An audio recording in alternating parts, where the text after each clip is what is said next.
In today's video, I'll teach you how to share screenshot on UpScrolled. First of all, launch open UpScrolled application. You can see over here UpScrolled application has been opened. Initially, you'll be led to the home interface. So if you want to share the screenshot, it is actually very simple. In the home interface, whether in the following or discover, you'll be able to find various posts. So what you have to do is find the post that you would like to share as screenshot.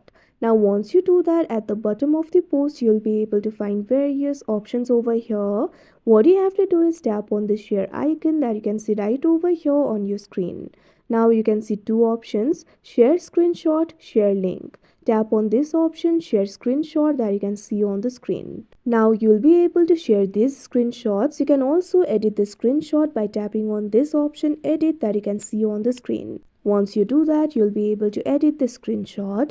Now over here, you'll be able to see various platforms through which you'll be able to share the screenshot. Simply tap on the platform of your choice. Here I've selected the option for Messenger. Find the person with whom you want to share it and tap on the send option that you can see on the screen.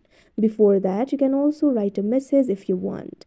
Now after you do that, you can see over here the screenshot will be shared with that person. So that is how you share screenshot on UpScrolled. I hope you found this video helpful. Thank you for watching.